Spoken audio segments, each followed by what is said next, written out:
Eu preciso te lembrar que Deus não vai te livrar das consequências do pecado que você decidiu cometer. Eu sei que dói, eu sei que não é a palavra que a gente quer ouvir, mas a Bíblia não é feita só de bênçãos, ela é feita de correção também. Pensa comigo, na hora de pecar, na hora de transgredir, na hora de desagradar a Deus, de praticar o que Deus não se agrada. Ninguém nem lembra de Deus, né? Ninguém nem lembra da fé. Mas quando as consequências vêm, porque o pecado em si, ele traz as suas consequências. Aí a gente pergunta, onde está Deus? Onde está Deus agora? O sofrimento chegou, a dor chegou, a falta chegou, a sensação de abandono, as consequências que trazem o pecado. Aquele pecado que no momento da prática era tão bom e prazeroso. Exatamente as consequências dele, lhe colocaram em um mar de dor. Vamos para a palavra? Bíblia de papel nas mãos, pega aí a tua. A gente vai para Salmo 51, que é um salmo que Deus tem ministrado no meu coração há 8 dias. Desde o propósito que eu fiz com as meninas do grupo. E o Senhor nos deu a direção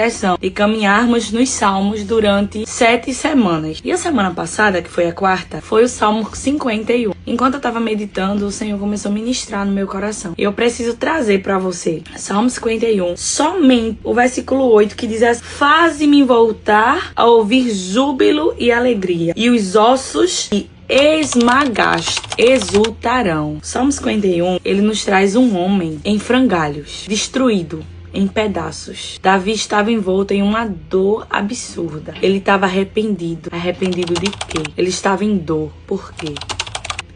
Ele estava em sofrimento. Por qual motivo? Aí tu pega a tua Bíblia comigo, eu acredito que tu já estás com ela, e a gente vai lá para 2 Samuel, capítulo 11 e capítulo 12. E eu vou dar uma resumida para tu entender o contexto. Nós estamos falando de Davi. Sim, aquele Davi que matou o gigante Golias com uma funda e uma pedra. Aquele mesmo Davi que Deus levou o profeta Samuel lá na casa dele para ungir ele rei de Israel. Aquele mesmo Davi que lá no livro de Samuel, capítulo 13, versículo 14, foi intitulado como Homem segundo o coração de Deus. Davi foi chamado de Homem segundo o coração de Deus. Desse lado nós temos esse Davi. No Salmo 51 nós temos um Davi contrito, quebrantado, arrependido e em dor, implorando ao Senhor, me faça voltar a ter alegria. No que ele diz voltar, quer dizer que ele já sentiu essa alegria. E por que acabou? E por que não sente mais? Aí a gente vai lá para 2 Samuel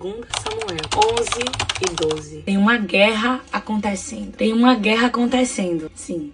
Tem uma guerra acontecendo, Davi agora é rei. E enquanto tinha uma guerra acontecendo, Davi não estava na guerra. Davi estava em casa, no palácio. A Bíblia diz que ele almoça e vai dormir. Mas tem uma guerra acontecendo. Davi está descansando no palácio. E quando ele sai, ele acorda do seu sono. Tem uma guerra acontecendo, Davi estava cochilando. Tinha uma guerra acontecendo. Quando ele acordou, ele foi passear no terraço do palácio. Tinha uma guerra acontecendo. O exército de Davi estava em guerra. Davi foi passear. Presta atenção. Depois de ter dormido, Davi levantou, foi dar uma volta no terraço quando os seus olhos enxergaram uma mulher se banhando. O que era que Davi estava fazendo passeando no terraço? Explica pra mim. Os olhos de Davi bateram naquela mulher e ele, como rei soberano na terra de Israel, quem ia contestá-lo? Ele olhou para aquela mulher, se apaixonou e desejou. Mandou que fossem buscar ela. Quem era? Betseba, esposa de Urias, o heteu. Esposa de Urias. Quem era Urias? Soldado do exército de Israel, que por sinal estava no lugar que era para Davi estar. Ele estava guerreando pelo seu povo, enquanto Davi estava em casa. Pensa comigo, que situação. Davi desejou a esposa de Urias, mandou que buscassem, deitou com ela. Betseba engravida,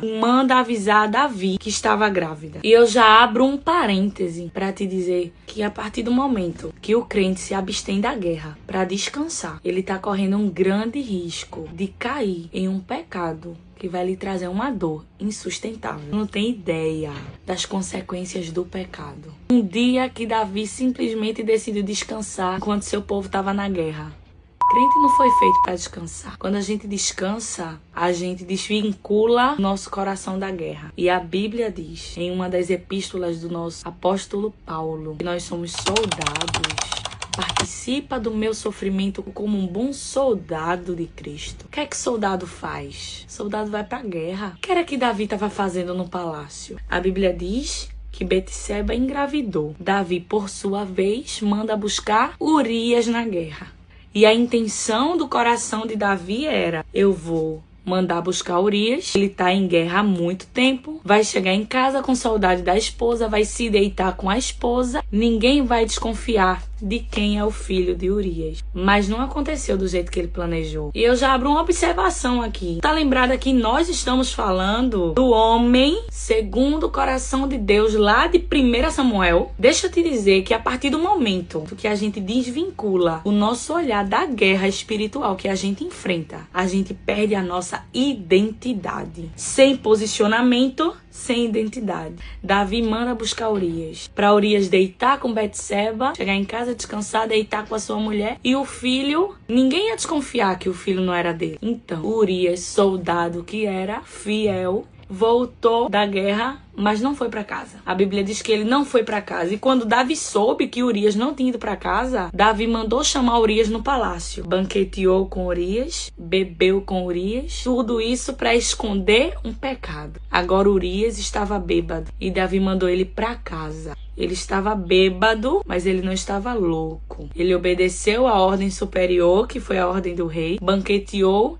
e bebeu com o rei. Mas isso aqui me descreve bem um servo fiel. Ele não achou justo, ele não se achou digno de ter um exército lutando e ele ir para casa descansar. O que é que Urias faz? Foi para onde os guardas estavam. E ao saber disso, Davi manda Urias para a guerra. E a carta que Davi manda é o seguinte: Davi diz assim: coloca Urias na frente da batalha, onde fica os soldados mais perigosos. Que irmão é esse?